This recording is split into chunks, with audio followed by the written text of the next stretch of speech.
We're going to talk now about charming people with your voice. The sound of your voice has a profound influence on the mood and receptivity of the person you're talking to.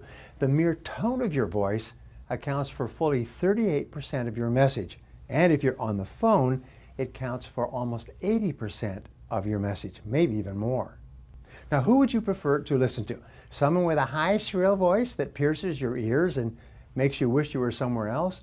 Or someone who is able to charm you with a warm, full voice that makes you feel as though you're wrapped up in a cashmere blanket? It's no contest. Cashmere wins every time. What about monotonous and boring voices? Blah voices, we call them. They're sure to reduce both the attention and the receptivity of the listener. You have to use your voice the way storytellers do, with animation and color that makes whatever you talk about, even if it's just the weather or the stock market, sound interesting. So resolve to be a storyteller rather than a talking fax machine. When you want to sound friendly, warm, reassuring, intimate, or caring when you speak, keep your voice in the lower range where the deeper sounds are. The lower to middle tones are also great when you want to reason with the other person or show that you care or that you're being thoughtful. Also, remind yourself to slow down. It's very difficult to be close, friendly, warm, or thoughtful when you're speaking too quickly. Most of us tend to slow down naturally when we're expressing our deeper emotions, except for maybe anger. Try this. Say quickly, "I'm deeply concerned about what you mean to me."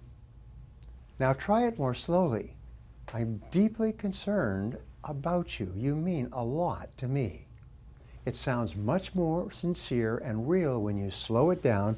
And when you slow it down, your voice tones actually drop and it becomes lower and more gentle. On the other hand, if you have a flat voice, push yourself out of your comfort zone and pick up the tempo when you want to sound excited or energized. Use the upper sounds of your voice, but not too high. Vary your speed and tone, sort of like changing gears. Choose your pace and tone based on what you're talking about and the mood that you want to create. Now, deeper vocal sounds suggest size and strength. Higher sounds convey smallness and weakness. If you hear a deep barking behind the door, you don't expect to see a Chihuahua. If you hear a high-pitched barking, you don't expect to see a Great Dane. Powerful people, by the way, deliberately speak more slowly and with lower tones. They slow it down and they pause. And this gives their words power and people pay more attention to them. I hope you enjoyed this video on how to charm people with your voice.